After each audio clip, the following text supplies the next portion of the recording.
Okay, welcome to today's session. We're going to be talking about ignorance. So, what is ignorance? I guess we often call people ignorant if they're stupid, they don't know something. And in Buddhist terms, it's not only defined as not knowing, but as not wanting to know or thinking we know something. So we ignore it. So somebody who's really good at, car mechanics or something, and somebody new comes in and says something that, they know everything. The person who's been working 20 years in car mechanics knows everything. They don't even need to listen to the new person. Whereas actually, the chances that we know everything about one certain topic are pretty low. So, in Buddhism, ignorance, or the lack of wisdom to see the true nature of reality, and the true nature of reality in Buddhist terms is that the I doesn't exist as we think. It's a huge topic, and I'm putting it in very simple terms. But basically, the I is something that's ever-changing and interconnected with all beings. So I guess the concept of self that we have, or the concept of the true nature of reality, is that we exist as we do, and our feelings are real, and not changing, which is ridiculous because they always are, and that I is that we have to protect I, and that I is an actual thing, whereas we wouldn't exist if we weren't connected with all the beings. So this ignorance is the cause of all our problems in Buddhist terms. And when we understand the true nature of reality in Buddhism, they become enlightened and no longer experience suffering. So whether you believe in Buddha or not, having an understanding of how the mind works and how the mind is interconnected with other people, so that we want to show compassion and love to other beings, then we will no longer experience this suffering, this mental anguish that we put ourselves through. So we choose to live a life of depression or suffering in some way, and some people do, and some say that that's the cards we're dealt. There's nothing I can do about it, So if that's what we choose to live, that's what we choose to live. And then there's other people that are very happy with what they do, and same circumstances as somebody who's depressed, but their mind frame is different. So that's a little bit about how the I doesn't really exist as we think, because if the I was a concept that was never changing, we would all feel the same way.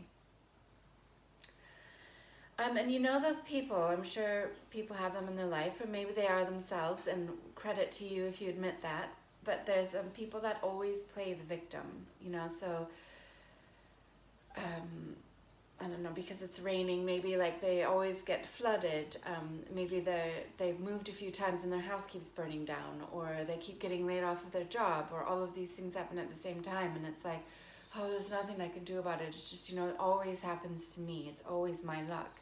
And then you get people in the same exact situation that are just like, oh, that's crap luck, and they move on and they see it as a new beginning. So that's what that's how all beings, and those people are sometimes few and far between to find. But they feel, that things aren't done to them. It's just kind of their karma, if you like. That's what Buddhism believes. That they can take control of their lives by doing other things. There's quite a lot of poor people, especially now with all of the COVID and the riots happening, that have donated money. And, it doesn't matter how much it is. Maybe it's $5, but when you're rich, it's like, or well off, not even rich, middle class perhaps, this $5 is like, oh, well, you could buy 2 coffees with that, and I don't want to, why should they get my money? And then you have people with nothing that are giving nothing, and that's a beautiful thing. So I think, although society deems them as low lives, stupid, uneducated, they're actually incredibly wise, caring, giving people, which is the kind of wisdom that I, for one, would prefer to have. So instead of being the victim of life, where things are done to us, take control of our lives in whatever way we can, and that a lot of it is the mind frame. A lot of it is generosity, and we can do this by becoming educated, and by having analytical meditations and taking time to think, to see what's really going on in my head. So self-improvement. And I think even regardless of how you feel after these sessions, it's like if you watch them regularly, or even if you don't, just a one-off, maybe something that's said within the session resonates with you, and you go and you look it up or do more research about it. It's It's a little seed that's planted, and maybe for that moment you have this clarity, and then you're going to have longer moments of clarity, and then eventually, your suffering will be less. You'll deal with situations differently, and you can look back and say, hey, like a year ago that really would have upset me, but now, I have a different reaction, a different way of thinking about it. That's the hope. So I read an article by Shonin and Van Gordon, and I'm just going to read a little quote from them, which I think is pertinent to this. A wise person knows every inch of their mind. They know why it exists, where it exists, and how it exists. They appreciate fully that they are both the observed mind as well as the mind that observes. Because they know their own mind, they also know every inch of everybody else's mind, and they are fully aware that all minds are interconnected. So that's a lot of minds going on in that sentence, but it's true. And they go on to say that basically the main objective of wise people in this sense is that they're just to be. They're very humble. They don't have these goals. They're not constantly chasing for things, because they understand that life is ever changing, that you can set a goal which leads to expectations, which leads to disappointment, because things rarely ever go exactly as planned the whole time, our whole lives. So something to think about. And also just to remember that this is a lifelong journey. And, if we find that we're a person, we admit that we're a person who appears to be a victim of life instead of somebody who makes the best out of situations. It can take a lot of practice and education and educating yourself in order to see things differently. So that's okay. So this is a first step, and eventually something will click, something will shift, and one day you'll just all of a sudden notice, hey, I'm feeling much happier. I'm feeling much more giving and caring and compassionate, and to yourself and other people as well.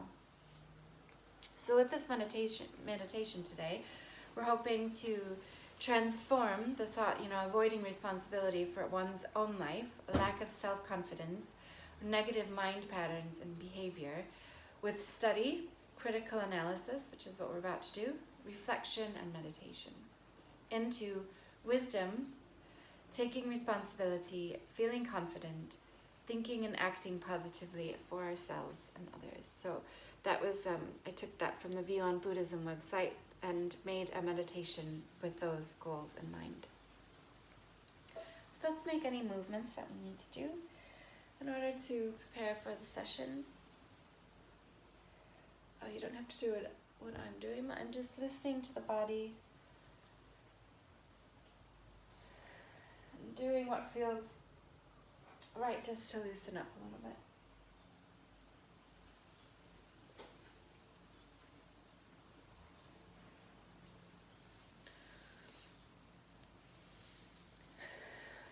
Okay, so getting in your meditation stance, whatever that looks like, whether it's sitting in a chair, on the floor, or lying down.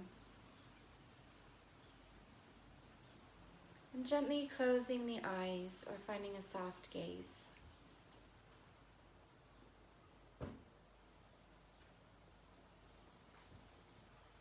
And settling into an open space.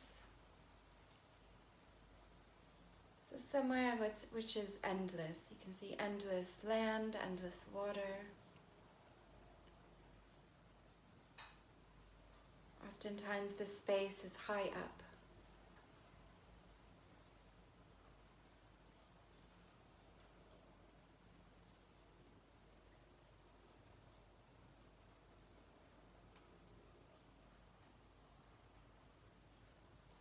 And settling into the space. What sounds are around, what nature is around.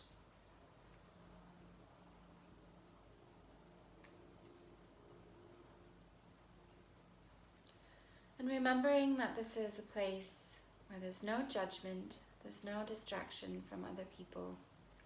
No one else gives us their opinion. This is for us to work out with some guidance.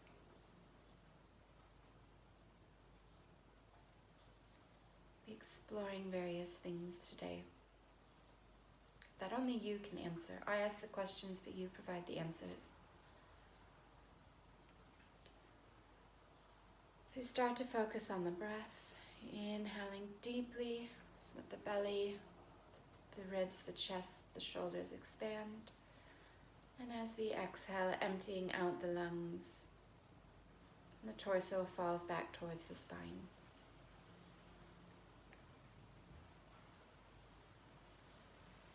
Each inhale, breathing in deeper. Exhaling out heavily. Perhaps we need to open the mouth and sigh out anything that's really disturbing us.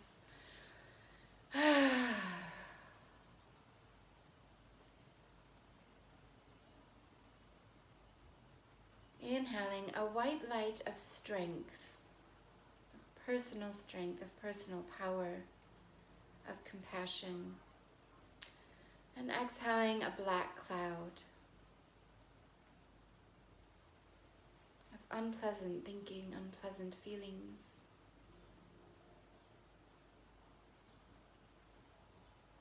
Inhaling the white light and filling the whole body with this peaceful, happy feeling. And exhaling out this black smoke into this vast spaciousness for it to disappear. We no longer need it.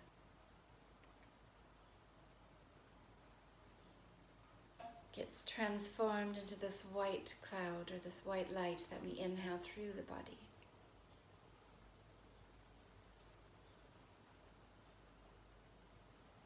Exhaling out any judgments, any expectations.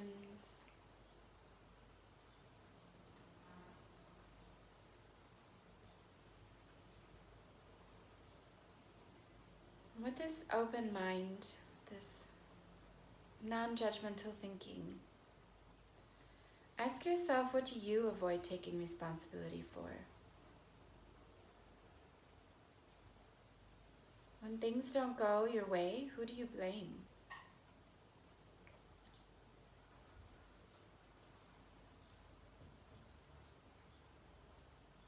And this is also not taking responsibility for things such as meditation, such as self-care, such as physical health, such as food. Now, of course, we're not perfect all the time. I mean, there's, I suppose back in the day, like my grandma and grandpa, she made everything from scratch, and but there was a lot less going on in those times. In this world, it's different. So I'm not saying, of course, you can take shortcuts every now and then, and that's perfectly fine and acceptable. But are we always constantly feeding our bodies and our minds negative things? My favorite thing is when people say, "Oh, I don't have time to meditate," and I think, how much time do you spend in bed looking at your phone? And what does the phone feed you, So what are we taking responsibility for? Oh, I'm so tired, I can't possibly meditate, it's just I have to look at my phone. I have to do this stuff.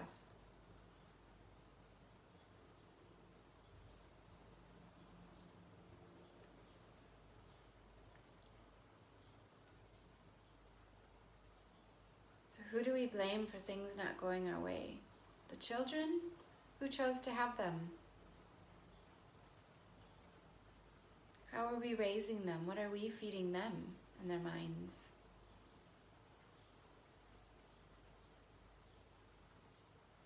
What negative patterns do we find ourselves in? So in other words, do we fall for the same type of partner, or the same job that we consistently hate? That's my thing. Or certain negative thoughts going around in our head?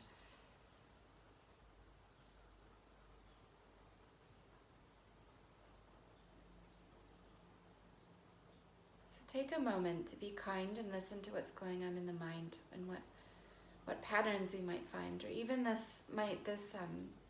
topic of meditation might irritate you, and you might think, I'm not ignorant, I know. Let go of that, because we don't know.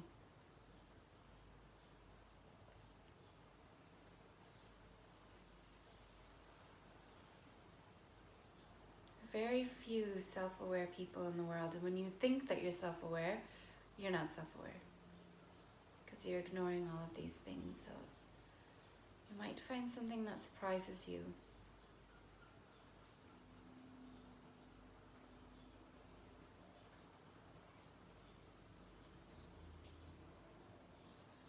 How have have we harmed others with our ignorance? So in other words, how has our ignorance caused us to be selfish and not show compassion to others? Have we been so caught up in our own world that we haven't reached out or helped others?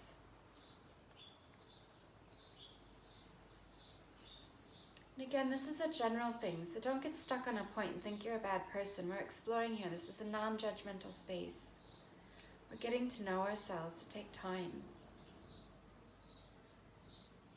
And remembering that everybody's mind is like this to a certain extent, or has been like this. You know,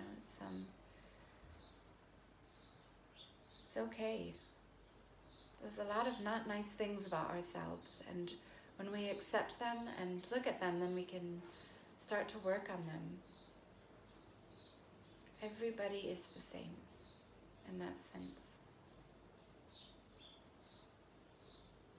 Every mind tries to trick us.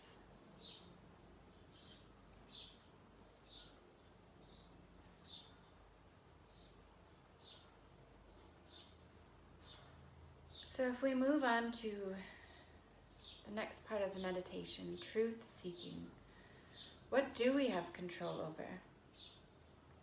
If someone is mean to us, what can we do? Oh, it's always me. Can we play the victim? Or can we change the circumstance or our perspective? That's where karma really comes in useful. And if you don't believe in it, that's fine. There's another way you can make sense of it. But the karmic is of people being mean. If you sit back and you meditate to that and say, this is karma that I'm working out, that I've been mean to other people as well, and now that the fact that they're mean to me, this means that it's balancing out. The karmic powers are balancing. So it's actually not something done to me. It's actually, I've treated somebody badly, I've thought something badly about others, and now the balance is coming back onto me, and then it dissipates, it lessens.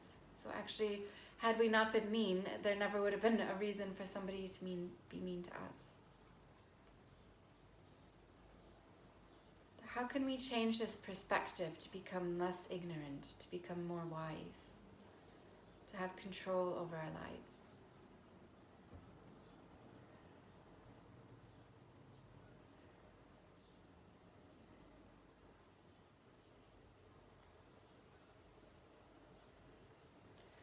Very briefly, exploring the concept of I.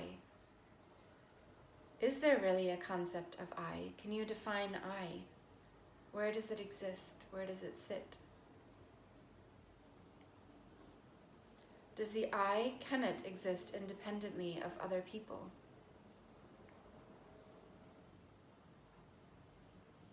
Could I live in this same exact world completely alone, with all of the comforts that we have, with all of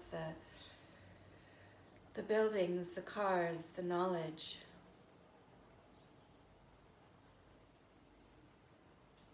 And if your mind is tricking you into thinking that we can, it's no, because you had to be born somehow. You had to have two people come together to create you.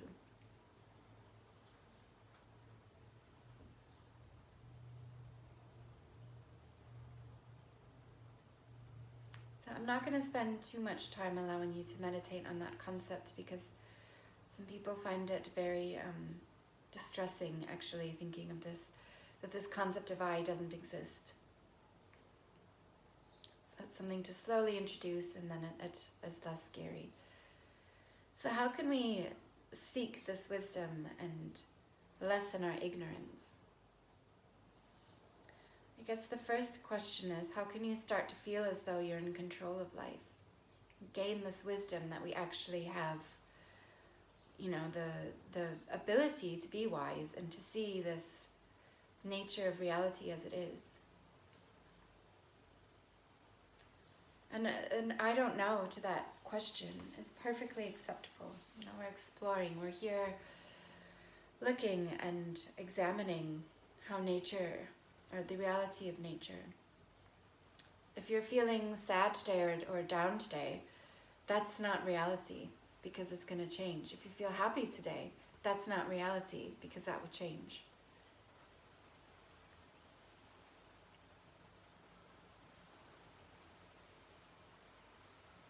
if you believe that I is most important and that you can only become happy when you start to be happy with I and doing things for yourself, open up, because that's not, and finding the wisdom that we are all interconnected, that we all need each other, that compassion and love to other people is the only way that we will ever see the true nature of reality. That's how we can start to become wise.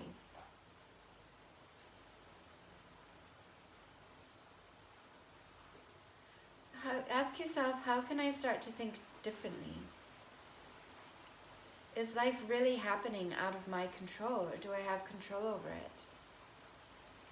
So for instance, perhaps we can't change the home environment or the jobs or partners or friendships, but we can certainly change our mind frame about it. We can certainly become more compassionate to others.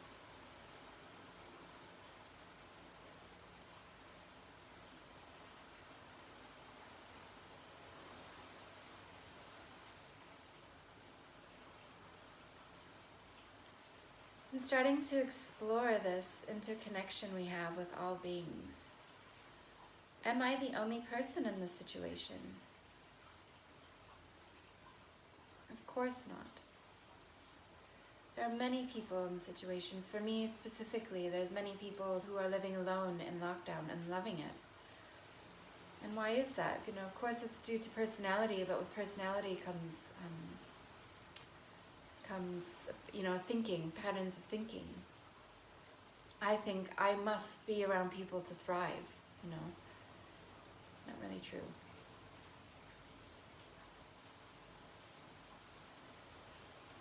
I believe it's true still, but it's not true. So it's about being aware of these things and acknowledging it, because if we don't even acknowledge it, then we can't even start to work on changing it.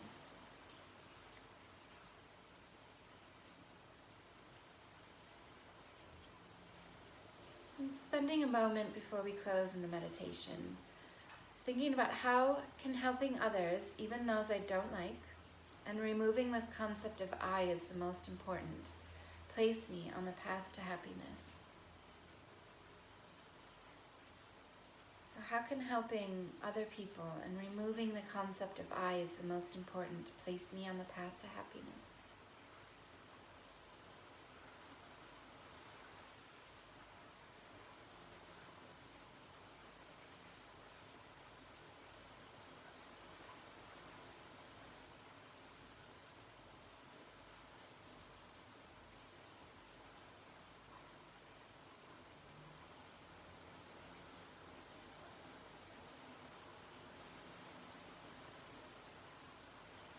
Exhaling, inhaling, filling the whole body with this air, with this fresh new perspective. Exhaling out any unpleasant feelings that the ego generated because they didn't like this new way of thinking. The ego wants to keep on to this I. So inhaling the sense of interconnectedness with other people, interconnection. I'm making up words, it's okay. And exhaling the selfish concept of I.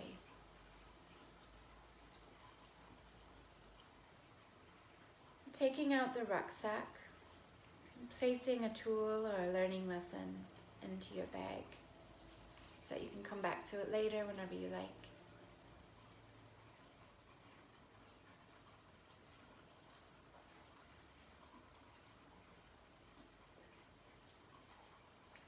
Placing the rucksack on the back.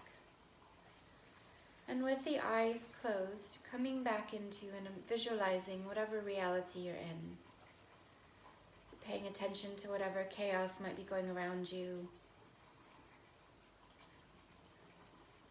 Noticing the feel of the ground. Visualizing what's in the space. And before you open the eyes, I just want to leave you with a little challenge for today. So when we don't know something, we tend to pay more attention to it. For example, if you're driving and something comes out of the side, you see like a movement through your side vision, we tend to turn the head to difficult thing to say, so that we can find out what it is, because we want to know. We don't know, so we're paying more attention to it. And I challenge you to try to keep this don't know attitude throughout your day, which is very difficult, but act like you don't know. If you're going to work today, act like you don't know your job. You know, I mean, obviously carry on your duties, but if somebody says to you something, act like you don't know it. Instead of, yeah, I know. Very difficult to do. I've tried this challenge, and it's hard, but you do learn a lot actually from it, even though you think you know everything. So it's a way of chiseling down at this ignorance, and learning to become wise. And with that, slowly opening the eyes and becoming present in the room, noticing what's around.